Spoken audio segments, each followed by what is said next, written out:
Hello friends, welcome to my channel Sonia Hindi club.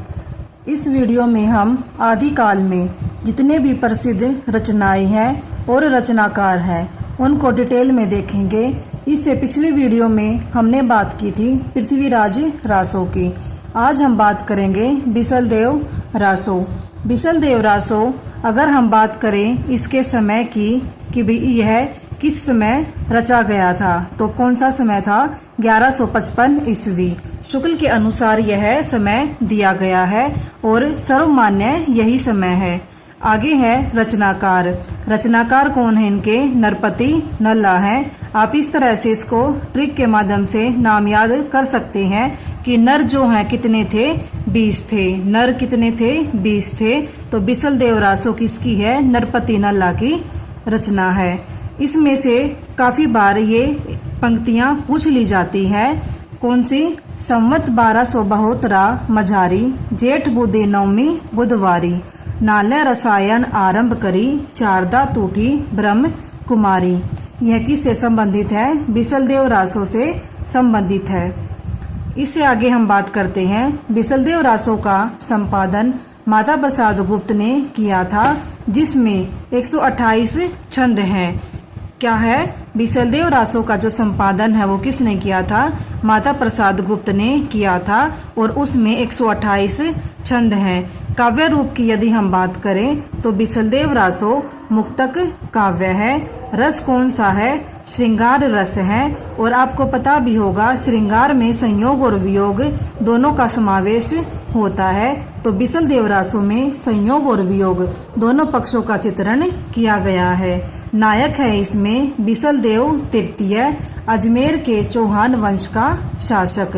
नायक कौन है? बिसलदेव तृतीय है, जो कि अजमेर के चौहान वंश का शासक है। नायिका है राजमती, मालवा के भोज परमार की पुत्री। यहाँ से भी क्वेश्चन पूछ लेते हैं कि इसमें नायक और नायिका कौन है। मिलान में आ जाता है काफी बार क्वेश्चन, सभी जो रचनाएं हैं उनके नायक और नायिका को देकर। तो नायक हो जाएंगे बिसलदेव तृतीय, ये हमें याद करना है कि तृतीय है। नायिका कौन है? राजमती है। बिसलदेव रासो का कथानक जो है 4 खंडों में विभक्त है, यानी कि जो यह ग्रंथ है वो 4 भागों में विभाजित है। जो प्रथम खंड है इसका, उसमें बिसलदेव एवं राजमती के विवाह का वर्णन किया गया है। पहले खंड में क्या है? बिसलदेव और राजमती के विवाह का वर्णन है। दूसरे खंड में राजमती के कथन से रुष्ट होकर बिसलदेव का उड़ीसा जाना एवं वहां 12 माह तक रुकना। क्या कह रखा है? जो प्रथम खंड है उसमें इन दोनों के विवाह का वर्णन है और जो दूसरा खंड है उसमें राजमती ने कुछ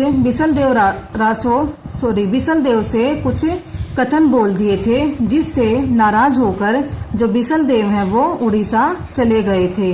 और साथ ही साथ यही रचना है जिसमें सबसे पहले 12 माह का वर्णन किया गया है।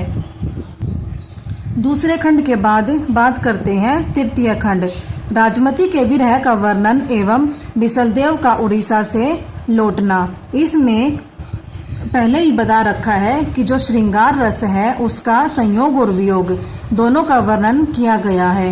पहले खंड में जहाँ बिसलदेव और राजमती का विवाह होता है वहाँ पर संयोग वर्णन दिखाई देता है, और जो तीसरा खंड है उसमें राजमती के विरह यानी कि वियोग का वर्णन किया गया है।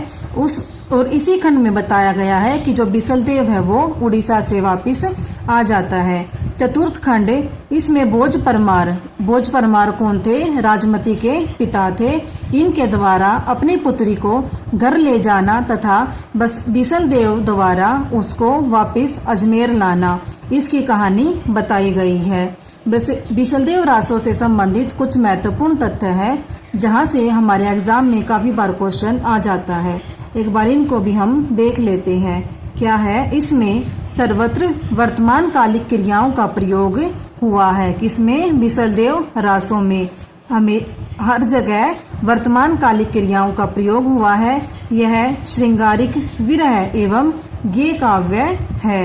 हिंदी में 12 मासा वर्णन सबसे पहले बिसलदेव रासो में ही प्राप्त होता है। इसमें 12 मासा वर्णन, कार्तिक माह, यहाँ से भी काफ़ी बार क्वेश्चन आ जाता है कि जो 12 मासा का वर्णन किया गया है बीसल देव रासों में, उसमें सबसे पहले शुरुआत कहाँ से होती है? तो कहाँ से होती है? कार्तिक माह से होती है।